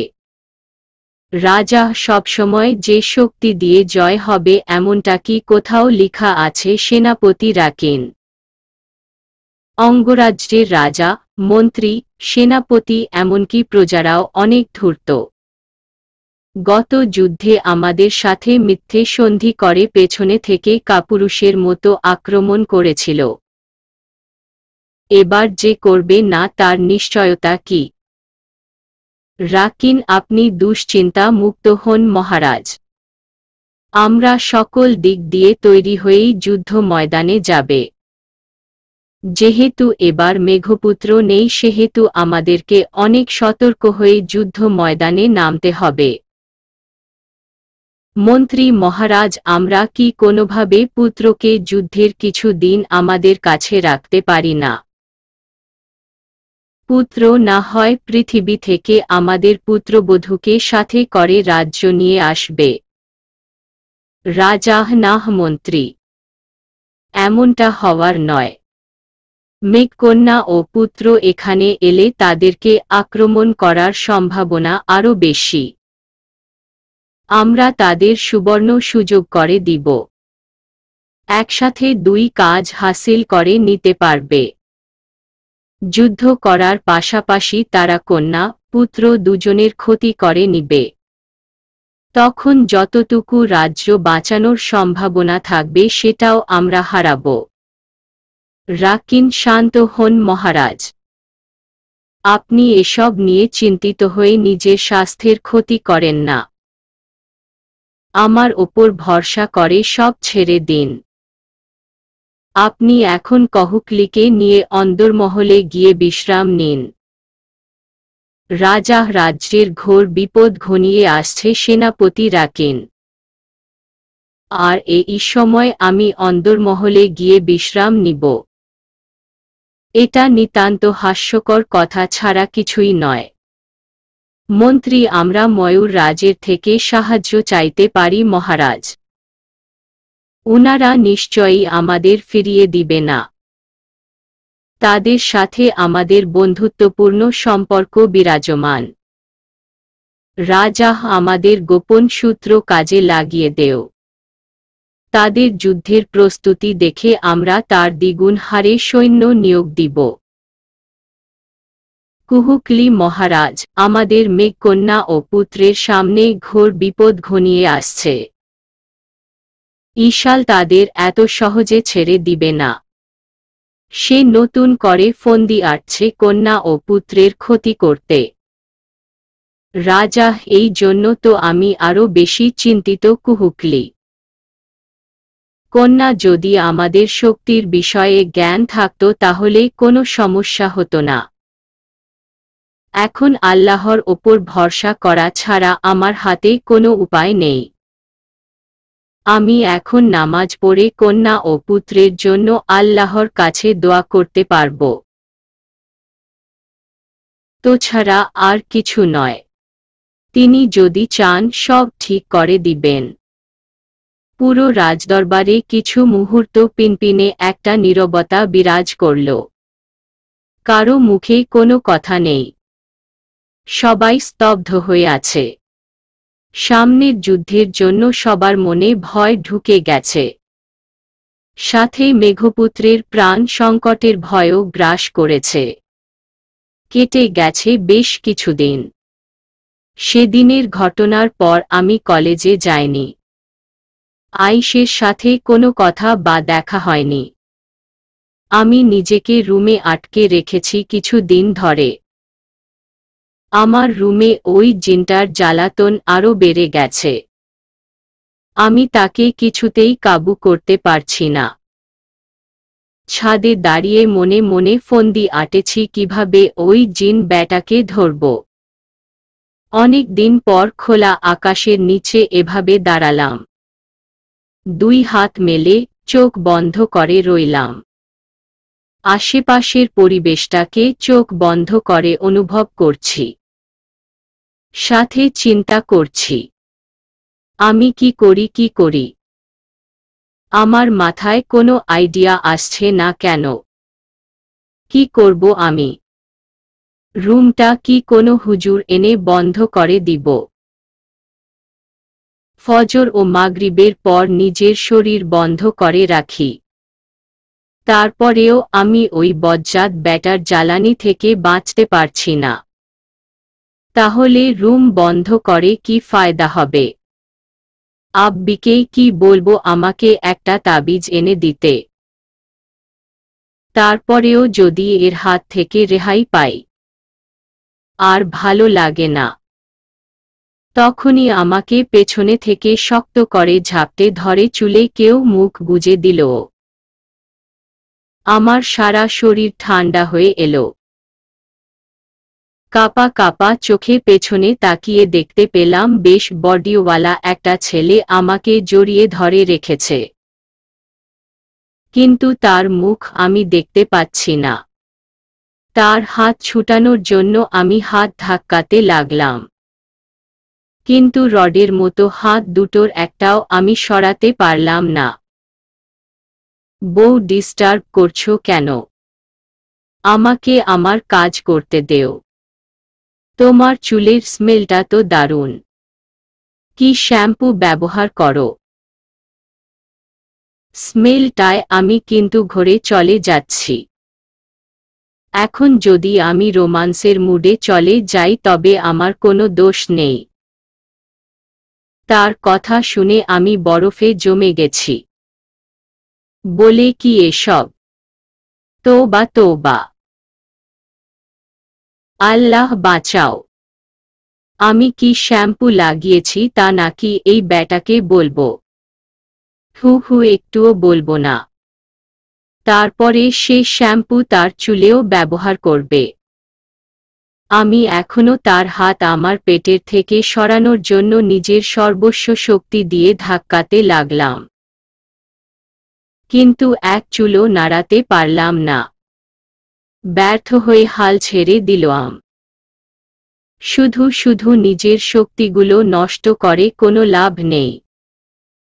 আমি তোমাকে না ছাড়লে তুমি কখনো আমার কাছ থেকে ছাড়া পাবে না। তাই ব্যর্থ চেষ্টা করো না। চুপচাপ দাঁড়িয়ে থাকো। আমার সাথে কুস্তি না করে শত্রুদের সাথে তো এই শক্তি ব্যয় করতে পারো। তাহলে তোমার আশেপাশে কোনো শত্রু ভুলেও ঘেঁষতে পারত না। আমি কে আপনি? আমাকে এমন জ্বালাচ্ছেন কেন? ছাড়ুন আমায়। আমার অনেক অস্বস্তি লাগছে। আপনার শরীর এত ঠান্ডা কেন? যার কারণে আমার শরীর ঠান্ডা হয়ে আসছে। ওয়েট, আমি তো ছাদের দরজা আটকে রেখেছি। আপনি ভেতরে ঢুকলেন কি করে? আস্তে বউ। এত প্রশ্ন একসাথে করলে উত্তর দিব কিভাবে? একে একে প্রশ্ন করো। আমি ভনিতা না করে কথার উত্তর দিন। নিজের বরকে চিনো না বউ? আমি আমার বউকে জ্বালাবো না তো কাকে জ্বালাবো? আমার শরীরের তাপমাত্রা ঠান্ডা তাই আমার শরীর ঠান্ডা। লাস্ট প্রশ্নের উত্তর, আমি ভেতরে কিভাবে ঢুকলাম? তুমি তো দরজা বন্ধ করে রেখেছিলে। আমার তোমার কাছে আসতে কোনো দরজা লাগে না। তাহলে দরজা খোলা থাকুক বা বন্ধ থাকুক আমার কি? আমি পপনি কি ওই বজ্জাত জিন? আমাকে ছেড়ে দিন প্লিজ। আমি আপনার কি ক্ষতি করেছি? আমি তো একটা ছোট কিউট বাচ্চা মেয়ে। ছোট কিউট বাচ্চা মেয়েটার সাথে কি আপনি এমন করতে পারুন বলুন তো? আপনার চেহারা দেখান না কেন? আমাকে ভয় পান নাকি? মুখ টিপে হেসে, কি? আমি তোমাকে ভয় পাই? তুমি আমাকে ভয় পেয়ে উল্টো পাল্টা কথা বলো, আর সেখানে আমি তোমাকে ভয় পাব? আমি কোনো জিন নই বউ। তুমি আমার অনেক বড় ক্ষতি করেছ, তাই তোমাকে আমি জ্বালাতন করি। আমি কি ক্ষতি করেছি? অবাক হয়ে, আমাকে বিয়ে করেছ, সাথে আমার মন চুরি করে নিয়ে গেছ। তাই তো তোমাকে ছাড়া এক মুহূর্ত ভালো লাগে না। হঠাৎ আমার চোখটা আমাদের বাসার গেইটের দিকে চলে গেল। সেখানে দেখলাম কেউ আমাকে দেখে দেয়ালের আড়াল হয়ে গেল। আমি এদিক সেদিকে তাকে খুঁজতে লাগলাম, কিন্তু সে একবার উকি দিয়ে পুনরায় আড়ালে চলে গেল। ঈশাল গেইটের আড়াল থেকে মেঘা ও আবরারকে দেখে রাগে ফুঁসতে লাগল। সে আবরারের পেছনে পেছনে এসেছিল মেঘার খোঁজে, কিন্তু বাড়ির ভেতরে ঢুকতে পারছে না, কারণ আবরার সারা বাড়ি তার শক্তি দিয়ে ঘিরে রেখেছে। আমাকে এখন জড়িয়ে ধরে রেখেছে সে। চুলের থেকে মুখ সরিয়ে কানের সামনে ফিসফিস করে বলল, আল্লাহ হাফেজ বউ। আমার এখন মসজিদে মাগরিবের নামাজ পড়তে যেতে হবে। আমি ওয়েট, আপনার চেহারা দেখিয়ে যান। ভয় না পেলে আপনার মুখ আমার চুলে লুকিয়ে রেখেছেন কেন? ভীতু কোথাকার! নিজের মনের ভাবটা কি আমাকে দিয়ে প্রকাশ করছো বউ? নিজের উপাধিটা আমাকে কেন দিচ্ছ বলতো? এখনো তোমার সামনে আসার সময় হয়নি, তবে খুব শীঘ্রই তোমার সামনে আসব। তখন নিজের চোখকে বিশ্বাস করতে পারবে না। আমি তোমার অনেক কাছের মানুষ। চিন্তা করতে থাকো কে হতে পারি। কথাগুলো বলে সে হাওয়া হয়ে গেল। আমি পেছনে ফিরে কাউকে দেখতে পেলাম না। এতটা জোরে কাউকে ধরে। এভাবে যদি আমাকে জড়িয়ে না ধরত তাহলে আমি একটু পেছনে ঘুরে তাকে দেখতে পেতাম। তবে তার শরীরের এক পাশ আমি দেখেছি। সাদা টি-শার্টের সাথে গ্রে কালার প্যান্ট। আমি শয়তানি হাসি দিয়ে সামনের গাছের আড়াল থেকে নিজের মোবাইলটা নিলাম। ভিডিও অন করে মোবাইল লুকিয়ে রেখেছিলাম। আমি জানতাম ছাদে এভাবে দাঁড়িয়ে থাকলে নিশ্চয়ই বজ্জাত ব্যাটা আমার কাছে আসবে। খুশি মনে মোবাইলটা হাত নিয়ে ভিডিও অন করেই মুখটা মেঘে ঢেকে গেল। কি হলো এটা? আজ তো আমি তার শরীর দেখেছি, মানে হলো তার অস্তিত্ব টের পেয়েছি, কিন্তু মোবাইলে আমি ছাড়া আর কাউকে দেখা যাচ্ছে না। আমার পুরো প্ল্যানে পানি ঢেলে দিল ও। ধুর, এত কষ্ট করে কি লাভ হলো?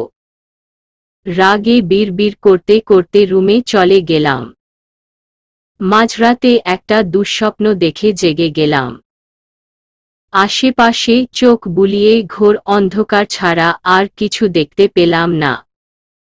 শরীর ঘামছে প্রচুর। একটু নড়াচড়া করতেই নিজের ওপর ভীষণ ভারী ওজন অনুভব করলাম। এক ফোঁটাও নড়তে পারছিলাম না। কেউ তার শরীরের অর্ধেক ভার আমার ওপর দিয়ে পরম নিশ্চিন্তে ঘুমাচ্ছে। তার নিঃশ্বাস আমার গলায় আছড়ে পড়ছে। তার মাথা আমার গলার পাশে ডান কাঁধে রেখেছে। আরেক হাতে আমাকে জড়িয়ে মাথার দিয়ে রেখেছে। আমি অন্ধকারে হাতড়ে তার হাতটাকে ধরতে পারলাম। শরীরে এতটুকুও শক্তি নেই যে তাকে ধাক্কা দিয়ে নিজের উপর থেকে সরাব। আমি আমাকে কি বালিশ পেয়েছে নাকি? কি শুরু করেছে? এর হেস্তনেস্ত কবে করব আমি? সবাই আমাকে পেয়েছেটা কি?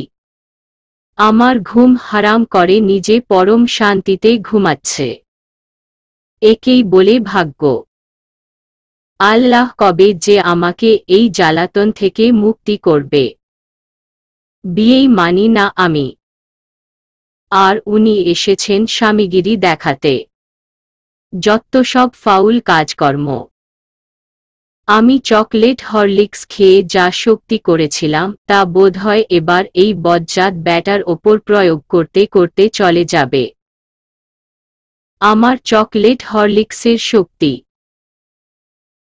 অন্ধকারে তার শরীরের ভর সহ্য করা এবং কুতকুত করে তাকিয়ে থাকা ছাড়া আপাতত আমার কোনো কাজ নেই।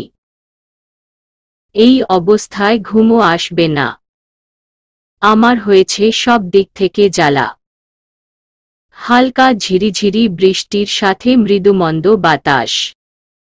পরিবেশটা বেশ লাগছে আমার কাছে। দুহাত মেলে বৃষ্টি উপভোগ করছি। চোখ দুটো বন্ধ করে মুখটা আকাশ পানে উঠিয়ে রেখেছি। বৃষ্টির ফোঁটাগুলো আমার বন্ধ চোখের ওপর আছড়ে নিচে পড়ছে। ছাদে বসে একটা থ্রিলার উপন্যাস পড়ছিলাম। হঠাৎ ঝুপঝুপ করে বৃষ্টি নেমে গেল। বৃষ্টি দেখলে আমার হুঁশ থাকে না। কতক্ষণে বৃষ্টিতে ভিজব তার চিন্তা। তাই বই রেখে বৃষ্টিতে ভেজা শুরু করলাম। বৃষ্টির বেগ অনেকটা কমে গেছে। গাছের পাতায় চুইয়ে পড়া পানিগুলো নিচের মাটি ভিজিয়ে দিচ্ছে। আম্মি দেখলে অবশ্য আচ্ছা করে বকে দিবে। সে এখন ঘুমোচ্ছে। কিন্তু ইচ্ছে মতো আগে ভিজে তো নেই। তারপর না হয় আম্মির বকা চুপচাপ হজম করে নেয়া যাবে। বেশ কিছু সময় ধরে একটা সুঘ্রাণ নাকে আসছে। মনে হচ্ছে কড়া পারফিউম দিয়ে কেউ আমার আশেপাশে ঘুরঘুর করছে। আজকাল আমার ভয় লাগে না। বরং মনে হয় সবসময় আমার প্রিয় মানুষটা আমার সাথে আছে। চোখ বন্ধ করে লম্বা শ্বাস নিয়ে পারফিউমের ঘ্রাণটা উপভোগ করছি। জানি সে অদৃশ্য হয়ে আমার কাছে এসেছে। কানের কাছে ফিসফিস করে সে বলল, এত ভিজো না মেঘকন্যা। ঠান্ডা লাগবে যে। তারপর সারা রাত আমার ঘুম হারাম করে তোমার সেবা করতে হবে। এত বৃষ্টিবিলাসিনী হতেই কে বলেছে? আমি তো বলিনি। পুরো চুপচুপা ভিজে গেছ। নিচে গিয়ে জামাকাপড় পাল্টে নাও। জ্বর হবে তো। তুমি অসুস্থ থাকলে আমার একটুও ভালো লাগে না। প্লিজ লক্ষ্মীটি, আমার কথা শোনো। আমি আপনার কথা মানতে রাজি নই। আমাকে বৃষ্টির ছোঁয়াগুলো অনুভব করতে দিন। আপনি শুনতে পারছেন বৃষ্টির তালে তালে কি মধুর সুর বইছে। আপনি আমাকে কি জানি বললেন? ও মনে পড়েছে। মেঘকন্যা, মেঘকন্যা বলেছেন আমাকে। মেঘকন্যারা যদি এমন দিনে ঘরে বসে থাকে তাহলে কি মানায়? মেঘকন্যা তো বৃষ্টির তালে নিজেকে বিলিয়ে দিবে। তুমি এখন নিজেকে বিলিয়ে দিল, রাতভর আমাকে তোমার সেবায় বিলিয়ে দিতে হবে। বউ তেরামি না করে ভেতরে চলো তো। আমি তো এত তাড়াতাড়ি যাব না। কমপক্ষে 1 ঘন্টা ভিজে তারপর ভেতরে যাব। ভীষণ ভালো লাগছে আমার বৃষ্টিতে ভিজতে। আপনি তা বুঝবেন না। আমাকে বিরক্ত না করে ভাগেন তো এখান থেকে। তাকে ইচ্ছে মতো কথা শুনিয়ে আমি বৃষ্টিতে ভিজতে মনোযোগ দিলাম। অন্যের কথা শুনে আমি নিজের আনন্দ মাটি করব নাকি? সেই যে কখন চোখ বন্ধ করেছি, এখনো খুলিনি। খুলতে ইচ্ছে করছে না। ইচ্ছে তো করছে সারাদিন যদি এভাবে বৃষ্টিতে ভিজতে পারতাম, তাহলে আমি আম্মির 1000টা বকুনি শুনতেও রাজি। নিজেকে ময়ূরের মতো সাজিয়ে বৃষ্টির তালে তালে নাচতে ইচ্ছে করছে। আকাশটা বেশ পরিষ্কার। সাদা শুভ্র মেঘেরা এদিক সেদিকে ছোটাছুটি করছে। তারাও বোধগয় আমার মতো খুশি। তুমি কি আমার কথা শুনবে? যেচে নিজের অসুস্থতাকে ডেকে আনছো তুমি। আল্লাহ ভালো রেখেছে বলে কি ভালো লাগছে না? একটা অসুখ বাঁধিয়ে ঘরে বসে থাকার ইচ্ছে হচ্ছে। রেগে। আমি আল্লাহ না চাইলে আমার কিছুই হবে না জনাব। আপনাকে আমার জন্য শুধু শুধু চিন্তা করতে হবে না। নিজের চরকায় তেল দিন। নিজে বৃষ্টিতে ভিজছে আর আমাকে ভিজতে মানা করছে। হু হু জান ভাগেন। আপনাকে আমি ভয় পাই নাকি? আমি তো ভুলেই গিয়েছি যে তুমি সোজা কথার মানুষ নও। তোমার সাথে শুধু শুধু এতগুলো বকবক করে আমার এনার্জি নষ্ট করলাম। এবার যা করার আমি নিজেই করব। কোনো কথা গায়ে না মেখে আমি ঠায় দাঁড়িয়ে বৃষ্টি উপভোগ করছি। হঠাৎ মনে হলো আমার চোখে কেউ কালো ফিতে দিয়ে আটকে দিল। আমি ফিতা টেনে খুলতে গেলে আমার 2 হাত মুচড়ে আমাকে তার নিজের সাথে মিশিয়ে নিল। আমি চিৎকার করতে নিলে সে তার এক আঙ্গুল আমার ঠোঁটে ছুঁয়ে বলল, চুপ, একদম চুপ। কোনো শব্দ করবে না। তোমার মা ঘুমিয়েছে। সে যদি উঠে যায় তাহলে তোমার কপালে 9 নম্বর বিপদ সংকেত আছে। বৃষ্টির তোড়জোড় বেড়ে চলছে। এবার আমি ঠান্ডায় কাঁপছি। বৃষ্টির কারণে নয়, তার শরীরের তাপমাত্রার কারণে। কেন জানি মনে হচ্ছে সে আমার কাঁপা কাঁপা ঠোঁটের দিকে ঘোর লাগা দৃষ্টিতে তাকিয়ে আছে। কিন্তু কিছু সময় পর আমি টের পেলাম শূন্যে ভাসছি। ভয়ে তার গলা দুহাতে জড়িয়ে ধরলাম। তার হিম ঠান্ডা শরীরের কারণে আমার প্রচুর শীত করছে। সে আমাকে আরো শক্ত করে ধরে নিজের সাথে মিশিয়ে নিল। রুমে এসে নামিয়ে দিল। আমি টান মেরে চোখের ফিতা খুলতে চাইলাম। আমি এই ফিতা খুলছে না কেন? এই সুবর্ণ সুযোগ তাকে দেখার। তাড়াতাড়ির সময় দেরি হবেই। মনে মনে শুধু শুধু শক্তি নষ্ট করে কোনো লাভ নেই।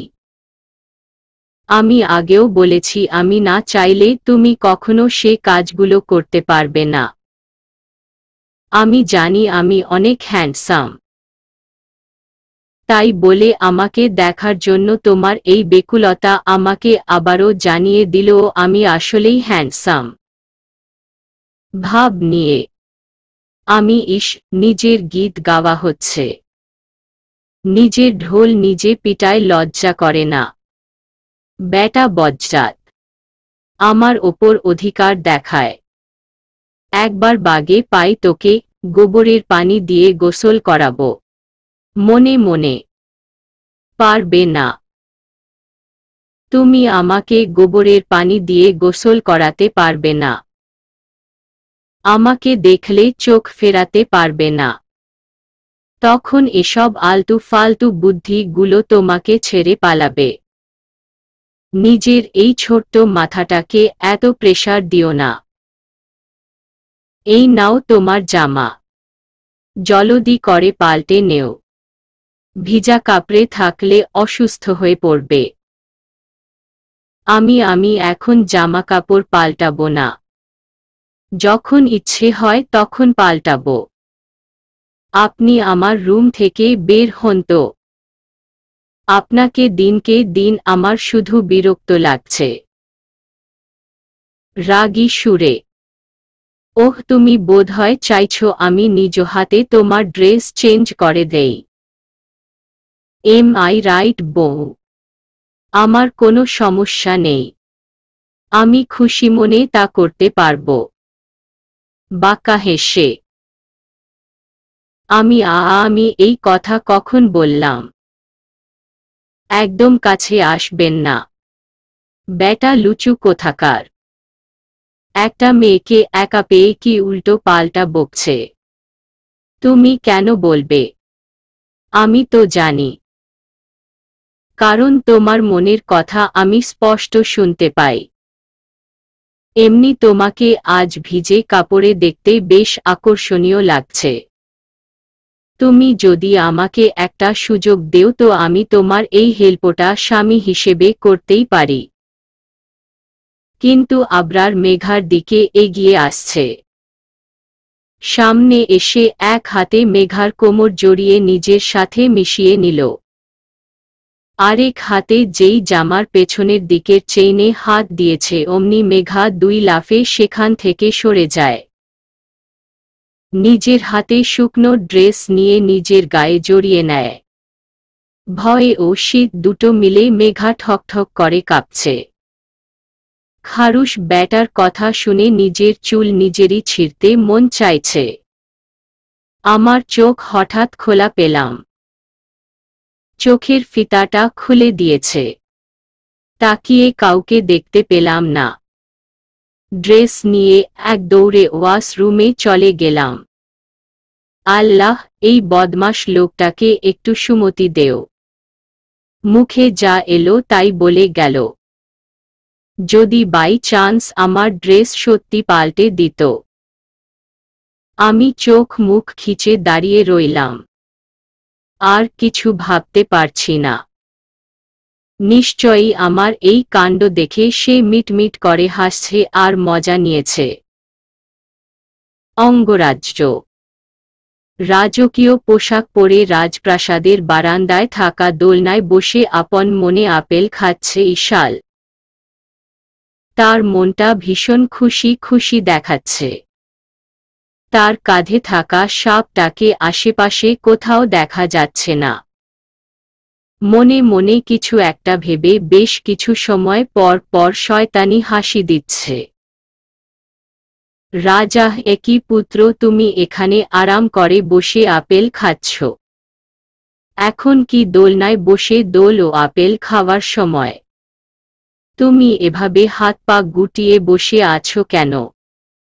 এভাবে বসে থাকলে আমাদের পরাজয় নিশ্চিত। ইশাল, চিন্তিত হয়েন না আব্বাজান। আমি সব ঠিক করে রেখেছি। এখন শুধু সঠিক সময়ের অপেক্ষা। আর কিছু সময় অপেক্ষা করুন। অনেক বড় ধামাকা পেতে চলছেন। রাজা, এটা কি ধরনের বেয়াদবি পুত্র? সামনে আমরা মেঘরাজ্যের বিরুদ্ধে যুদ্ধ ঘোষণা করছি। এর মধ্যে তোমাকে মেঘপুত্রকে পরাজিত করে কন্যাকে বিবাহ করতে হবে। পূর্ণিমা আসতে বেশি দেরি নেই। পুত্র ভুলে গেলে চলবে না। আমাবস্যা যেমন আমাদের জন্য আশীর্বাদ স্বরূপ তেমনি পূর্ণিমা আমাদের জন্য অভিশাপ স্বরূপ। এখন হাত পা গুটিয়ে বসে থাকলে আমরা ধূলিসাৎ হয়ে যাব পুত্র। ইশাল, আব্বাজান, আপনি খামোখা এসব উদ্ভট চিন্তা ভাবনা মাথা থেকে ঝেড়ে ফেলুন। আমি নতুন করে গুটি সাজিয়ে ফেলেছি। রাজা, কি করেছ তুমি? যার জন্য মনের সুখে আপেল গিলছ। বেশ ফুরফুরে মেজাজে আছো মনে হচ্ছে। এত আমেজ পেলে কোথায়? মনে রঙিন রঙের ছোঁয়া লেগেছে মনে হচ্ছে। ঈশাল, আপনি কি আমার রিহিসকে দেখতে পাচ্ছেন আব্বাজান? আপনি ভালোমতো কিছু খেয়াল না করে আমাকে হাজারটা কথা শোনাতে বেশ পটু হয়ে গেছেন। রাজা, তোমার রিহিস কোথায়? তুমি তাকে নিয়ে কি গুটি খেলছ? মনে রেখো পুত্র, সঠিক পরিকল্পনা না করলে সেদিনের মতো আবারও মেঘকন্যার ঝাপটা খেয়ে রাজ্যে ফিরবে। তোমার জীবনের আরেকটা গুরুত্বপূর্ণ অধ্যায় কিন্তু রিহিস। তার জীবনের সাথে তোমার জীবন জড়িয়ে আছে। সুতরাং এমন কিছু করো না যার কারণে তোমার সব শক্তি ভেনিস হয়ে যায় আর তুমি মৃত্যুর মুখে পতিত হও। ঈশাল, আপনার কি মনে হচ্ছে না আব্বাজান আপনি একটু বেশি বেশি ভাবছেন? আপনার পুত্রের ওপর আস্থা রাখুন। রাজা, আমার পুত্র কিরকম তা আমি জানি, তাই তো আমার এত চিন্তা হয়। তোমার মাতা মারা যাওয়ার পর থেকে আমি তোমাকে কোলে পিঠে করে বড় করেছি। আমি যদি তোমাকে না চিনতে পারি তাহলে কে চিনবে বলো তো? ঈশাল, আপনি আমার কথা না শুনে বৃত্তান্ত বর্ণনা করা শুরু করেছেন। আগে আমার কথাটা তো মনোযোগ সহকারে শুনুন। রাজা, বলো, আমি শুনছি। তোমার এই উদ্ভট চিন্তাধারা শুনে আমাদের বিশেষ লাভ হবে বলে মনে হচ্ছে না। সবসময় উল্টো পাল্টা ভাবো। ঈশাল, আমি আমার রিহিসকে মেঘকন্যার বাড়িতে পাঠিয়েছি। তাকে আমার পুরো শক্তি দিয়েই পৃথিবীতে রেখে এসেছি। সে এখন গিয়ে মেঘকন্যাকে দংশন করবে। দংশনে কন্যার খুব বেশি একটা সমস্যা হবে না। কিছু সময় সারা শরীর নীল থেকে আপনা আপনি ঠিক হয়ে যাবে। রাজা, তাহলে এত কষ্ট করে কন্যাকে দংশন করার কি দরকার পুত্র? তাছাড়া কন্যাকে রক্ষা করার জন্য সর্বসময় মেঘপুত্র হাজির থাকে। এক সেকেন্ডের জন্য চোখের আড়াল করে না। মেঘপুত্রের চোখ ফাঁকি দিয়ে রিহিস যে সঠিকভাবে কাজ সম্পন্ন করতে পারবে তারই বা নিশ্চয়তা কি? ঈশাল তার পিতাকে টেনে নিজের পাশে দোলনায় বসিয়ে দিল। তারপর তার চোখে চোখ রেখে বাঁকা হেসে বলল, ঈশাল, আমাকে আপনি গর্দভ উপাধি দিন। কিন্তু আসলে গর্দভ তো আপনি আব্বাজান। রাজা মুখ সামলে কথা বলে, ঈশাল, আমি তোমার পিতা। তুমি ইদানিং আমার সাথে অতিরিক্ত বেয়াদবি করছ। তুমি আমার পুত্র বলে যে বারবার তোমাকে ছেড়ে দিব এমনটা কিন্তু তুমি ভেবো না। রেগে ঈশাল, মাথা ঠান্ডা করুন আব্বাজান। মনোযোগ দিয়ে আমার কথা শুনুন। আমি এখন মেঘকন্যার কোনো ক্ষতি চাইছি না। কন্যার ক্ষতি হলে আমাদের সর্বনাশ হবে। কন্যাকে সাপে কেটেছে দেখে মেঘপুত্র আবরার নিশ্চয়ই হাত পা গুটিয়ে বসে থাকবে না।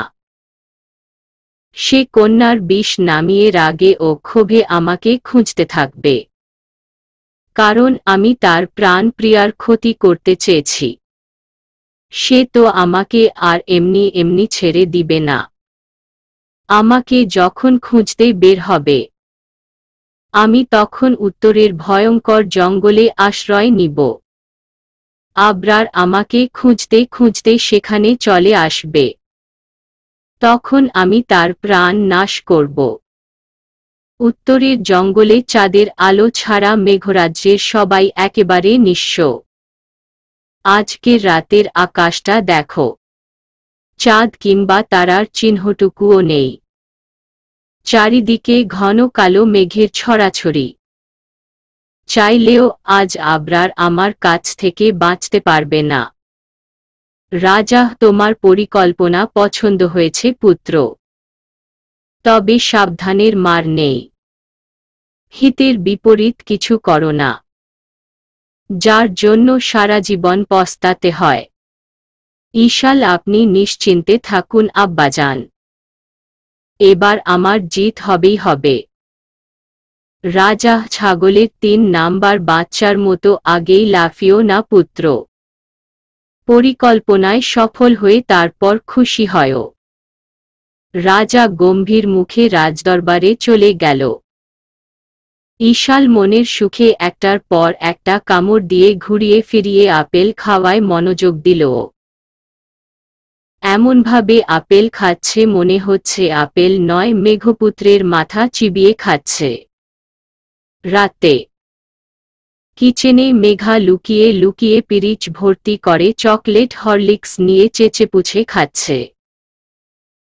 কিছু সময় পর পর উকি মেরে দেখছে ওর আম্মি আসছে কিনা। এখন যদি জাউদা ইসলাম কোনোভাবে মেঘাকে দেখে নেয় তাহলে বাসায় ছোট করে ঘূর্ণিঝড় বয়ে যাবে। কারণটা হলো তার মেয়ে ঠিকমতো 3 বেলা খাবার তো খায় না, সারাক্ষণ এসব হাবিজাবি খেয়ে পেট ভরে। কিছু সময় পর রাতের খাবার খাবে। এখন চকলেট হরলিক্স খাওয়া মানে রাতের খাবার মার দেওয়া। আর মেঘারও খেতে ইচ্ছে করছে তো কি করবে? লুকিয়ে খাওয়া ছাড়া তো গতি নেই। দরজায় হেলান দিয়ে মনোযোগ সহকারে মেঘার খাওয়া দেখছে আবরার। আর এক ধ্যানে মেঘার নাকে থাকা সাদা পাথরের নাকফুলের দিকে তাকিয়ে আছে। আবরার, দেখো দেখি পাগলির কানটা। কে বলবে এই মেয়ের 22 বছর।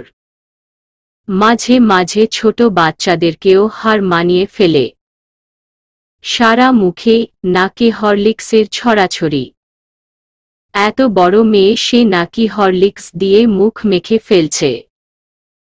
দুধের সাথে গুলিয়ে খেতে তার গন্ধ লাগে, কিন্তু এভাবে লুকিয়ে বিড়ালের মতো করে খেতে তার ভীষণ ভালো লাগে। একে দেখে মনে হয় মেঘরাজ্যের কন্যা ও পুত্রবধূ। নিজে 2 দিন পর বাচ্চার মা হবে, অথচ সে নিজে এখন বাচ্চামি করে। আল্লাহ, এটাকে সামলাতে আমার দফা মনে হয় রফা হয়ে যাবে। ওর নাকের এক পাথরের নাকফুলটা কিরকম আলোতে ঝিকমিক করছে। একটা নাকফুলের কারণে ওর মুখের সৌন্দর্যটা 1000 গুণ বেড়ে গেছে। ওই নাকফুলের দিকে তাকালে আমি ঘরে চলে যায়। ইচ্ছে করছে ফুলটা ছুঁয়ে দিতে। ঠিক মতো কিছু খেয়েও শান্তি পাই না। চকলেট হরলিক্স আমার এত প্রিয়, তাও আম্মির জন্য শান্তিতে খেতে পারি না। তার ধারণা এসব বাচ্চাদের খাবার। আমি খেতে পারবো না। এই রে আম্মি, মনে হচ্ছে আমাকে খুঁজতে খুঁজতে এদিকেই আসছে। আম্মি, মেঘা, এই মেঘা কোথায় গেলি?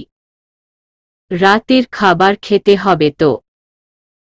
তুই যদি এখন চকলেট হরলিক্সের বক্স নিয়ে বসে রাতের খাবার মাটি করিস তাহলে তোর একদিন কি আমার একদিন। রেগে আমি জলদি করে পিরিচে থাকা সকল হরলিক্স মুখে পুরলাম। তারপর হাতে থাকা পিরিচটা লুকিয়ে মুখটা কোনোরকম ঝাড়া দিয়ে আম্মির দিকে তাকালাম।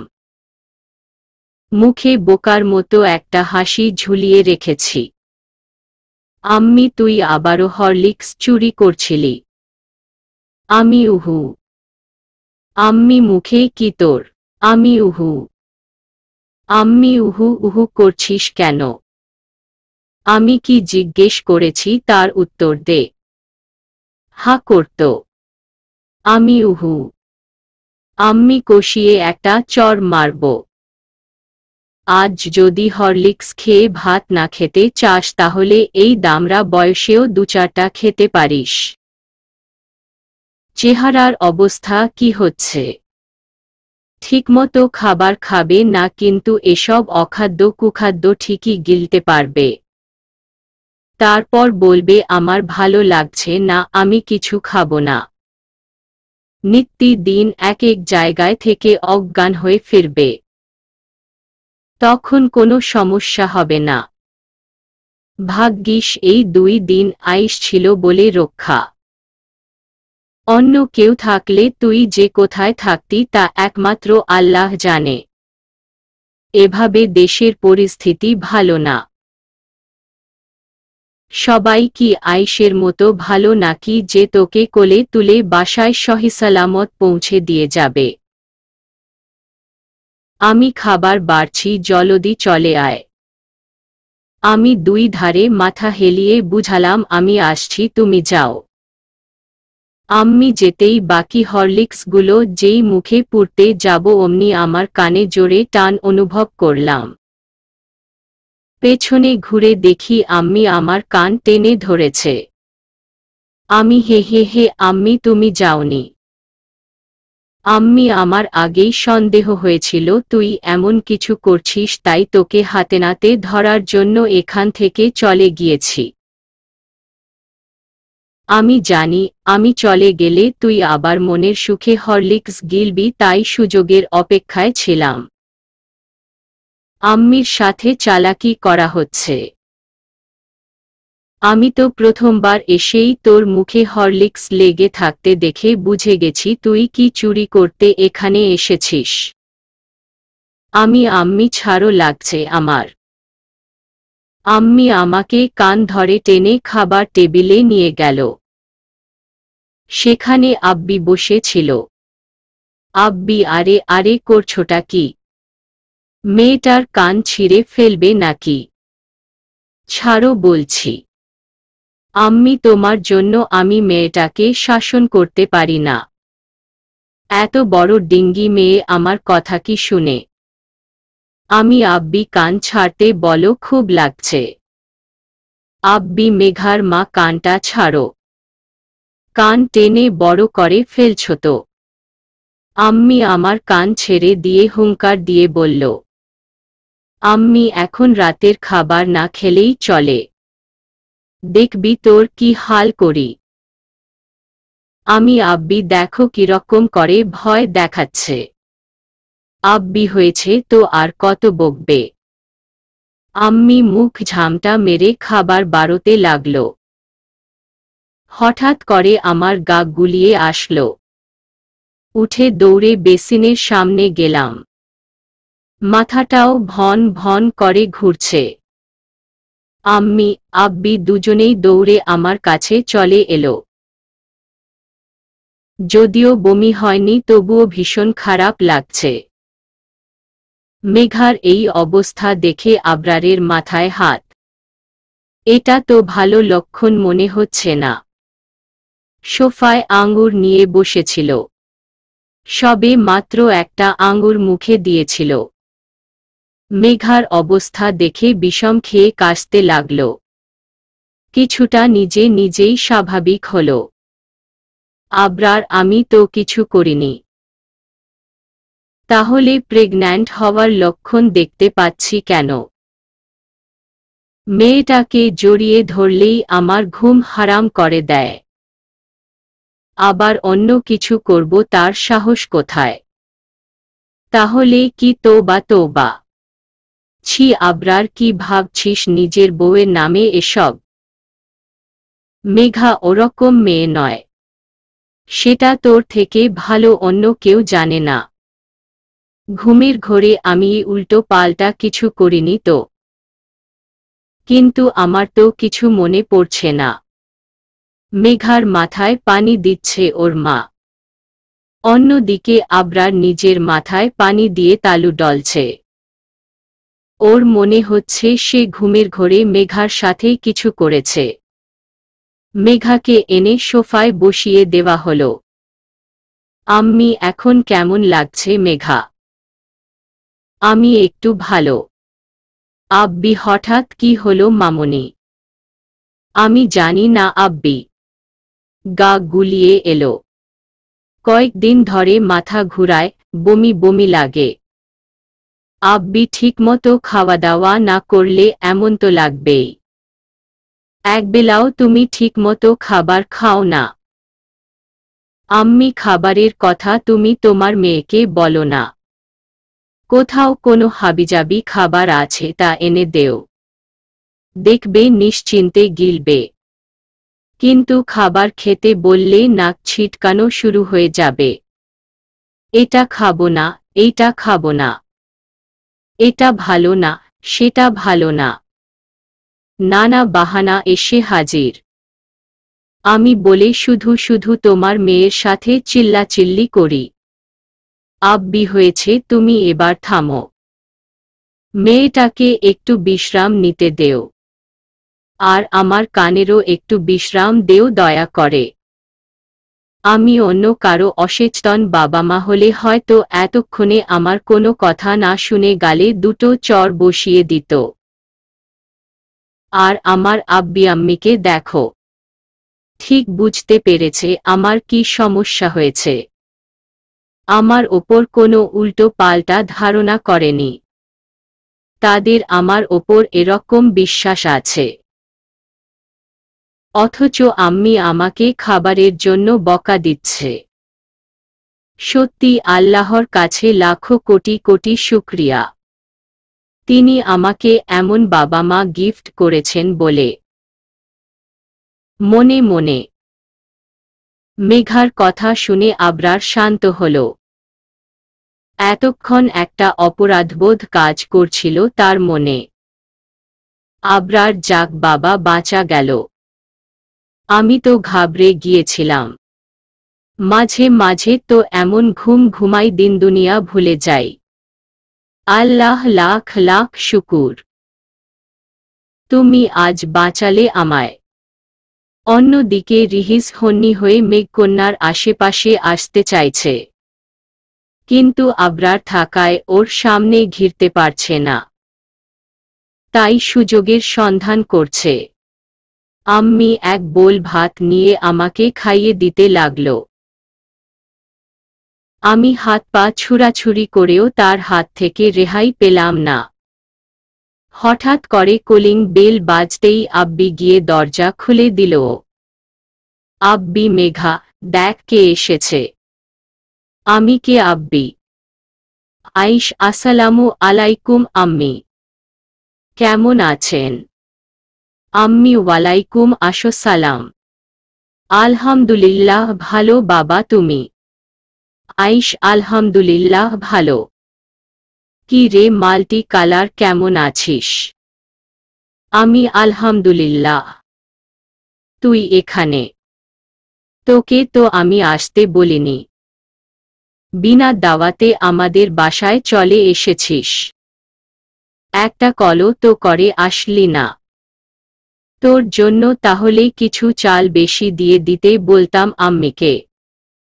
ঠিক খাবার খাওয়ার সময় আসতে হয়। এত ছোচা কেন তুই? বাসায় কি খাবারের অভাব পড়েছে নাকি? আইশ আমার দিকে চোখ লাল করে তাকিয়ে আছে। আমি মুখ টিপে হাসছি। একদম ঠিক আছে। কতদিন হলো আমার কোনো খোঁজ নেয়নি। আমিও রাগ করে কল করিনি। এখন এসেছে দরদ দেখাতে। হু হু, যা, তোর সাথে কোনো কথা নেই। আইশ আমার বাবা মাকে আমার মতো করে আম্মি আব্বি বলে ডাকে। আম্মি, মেঘা, এটা কি ধরনের ব্যবহার? আমি আসতে বলেছি আইশকে। রাতের খাবার আজ আমাদের সাথে খাবেও, তাই আমি ওকে দাওয়াত করে নিয়ে এসেছি। দিনকে দিন এমন হচ্ছিস কেন তুই? আমি আমার জন্য কিছু আনিসনি, খালি হাতে ড্যাং ড্যাং করে চলে এসেছিস। কারো বাসায় আসলে যে কিছু নিয়ে আসতে হয় সেটা জানিস কি? অন্ততপক্ষে আমার জন্য আইসক্রিম তো আনবি। আব্বি, কত আইসক্রিম খেতে পারিস আমি দেখব। 3 বক্স আইসক্রিম আনেছে তোর জন্য। আমি, সত্যি? তুই অনেক ভালো আইস। যখন আসবি আমার জন্য আইসক্রিম নিয়ে আসবি। কি মজা! আমি এখন আইসক্রিম খাবো। খুশি হয়ে আম্মি খাবার না খেয়ে এক পা নড়ে দেখ তোর কি অবস্থা করি। এসবের কথা শুনলে তরস হয় না, কিন্তু খাবার খেতে যত কষ্ট তোর। রেগে আম্মির কথা শুনে আমি চুপসে গেলাম। চুপচাপ চেয়ারে বসে রইলাম। আইশ আমার দিকে তাকিয়ে মুচকি মুচকি হাসছে। আমি মুখ ভেঙচি কেটে খাওয়ায় মনোযোগ দেওয়ার চেষ্টা করলাম। সবাই একসাথে খাবার শেষ করলাম। আইশের সাথে যেন কথা না বলতে হয় তার জন্য আগে আগে নিজের রুমে হাঁটা দিলাম। তখনই মনে হলো আমার পায়ে কিছু একটা লাগলো। নিচ দিকে তাকিয়ে জোরে একটা চিৎকার দিলাম। পা ধরে নিচে বসে আছি। আব্বি, আম্মি ও আইশ দৌড়ে আমার কাছে এলো। আব্বি কি হয়েছে মামনি? আইশ কি হয়েছে মাল্টি কালার? আম্মি এই মেঘা কি হয়েছে তোর? এভাবে বসে আছিস কেন? আমি সাসা প হাত দিয়ে দেখিয়ে। আব্বি সাপ আসবে কোথা থেকে? আমি আমাকে সাপে কেটেছে। আমার হাতের দিকে তাকিয়ে তিনজন দেখতে পেল একটা কুচকুচে কালো একটা সাপ দ্রুত পালিয়ে যাচ্ছে। আইশ দৌড়ে গিয়েও সাপের নাগাল পেল না। আমার শরীর নীল বর্ণ ধারণ করছে। আইশ ফিরে এসে আমাকে কোলে তুলে দৌড়ে আমার রুমে নিয়ে এলো। খাটে শুইয়ে দিল। ধীরে ধীরে আমি অতলে ডুবে যাচ্ছি। চোখের সামনে সব ঘোলাটে দেখছি। আম্মি, আব্বি ও আইশ আমাকে নিয়ে ব্যস্ত হয়ে পড়ছে। আমার মনে হচ্ছে আমি বোধহয় তাদের আর দেখতে পারবো না। চোখ দুটো বন্ধ হয়ে গেল। মেঘার এই অবস্থা দেখে আইশ পাগল প্রায় হয়ে গেছে। আবিদ ইসলাম, জাউদা ইসলাম মেয়ের জন্য চোখের পানি ফেলছে। সারা শরীর গাঢ় নীলে পরিণত হচ্ছে। আইশ তড়িঘড়ি করে পায়ের মধ্যে মুখ লাগিয়ে বিষ টানতে লাগল। আবিদহ, আইশ করছোটা কি? অনেক বিষাক্ত ছিল সাপটা। তোমার ক্ষতি হবে। আইশ, আমার চিন্তা করবেন না আব্বি। আপনারা শান্ত হন। এমনি মেঘার কিছু হলে আমি বাঁচব না। জাউদাহ বাবা, পাগলামি করো না। তুমি ওর বিষ নিজের শরীরে কেন নিচ্ছ? আমি নিজের মেয়েকে বাঁচানোর জন্য তোমাকে বিপদে ঠেলে দিতে পারি না।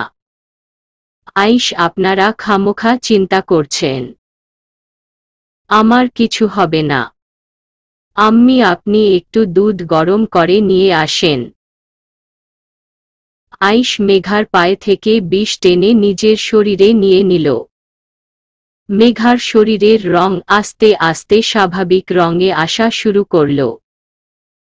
কিন্তু আইশের গায়ের রংটা নীল হতে শুরু করেছে। মুখ বেয়ে ফোঁটা ফোঁটা রক্ত পড়ছে। আবিদহ, আইশ তুমি ঠিক আছো? তোমার শরীর নীল হয়ে যাচ্ছে। বাবা, তুমি ওর জন্য নিজের এত বড় ক্ষতি কেন করলে? চিন্তিত সুরে আইশ, মম্মিকে জলদি দুধ আনতে বলুন আব্বি। জলদি জলদি। জাউদাহ, আমি নিয়ে এসেছি। নেও বাবা। কোনো বিষ মেঘরাজ্যের কারো শরীরে গেলে গরম দুধ খেলে ঠিক হয়ে যায়। আইশ বিসমিল্লাহ বলে ঢক ঢক করে এক নিঃশ্বাসে পুরো গ্লাসের গরম দুধ খেয়ে নিল।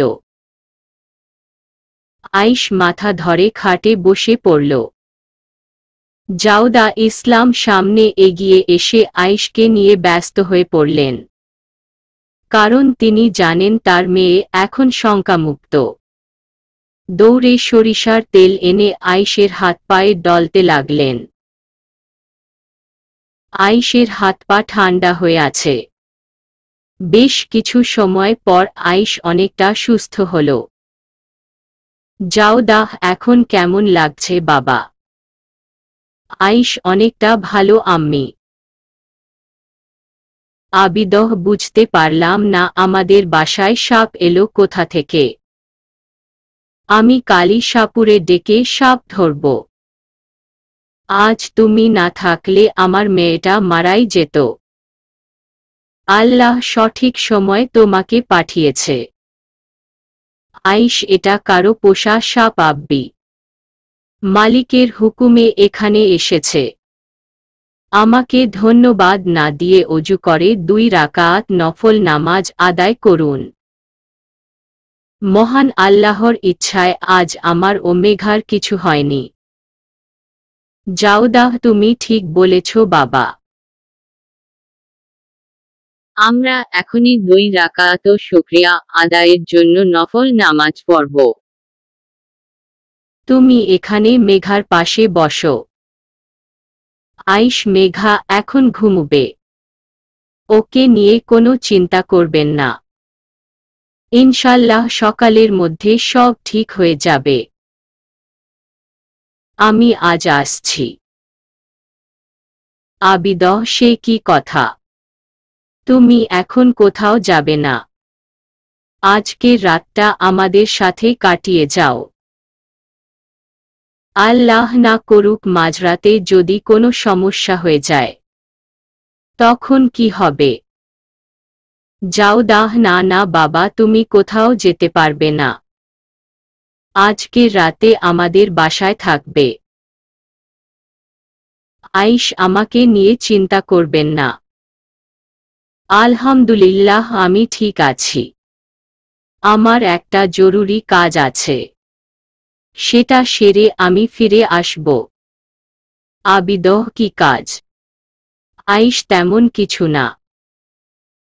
একজনের হিসাব নিতে হবে। বড্ড বেড়ে গেছে। তাকে একটু কমিয়ে আসি। জাউদাহ আয়েশ বাবা শোনো। তার আগেই আয়েশ রাগে চোখ মুখ লাল করে বাসা থেকে বের হয়ে গেল। উত্তরের ভয়ানক জঙ্গল। ঈশাল উল্টো দিকে ঘুরে শয়তানি হাসি দিচ্ছে।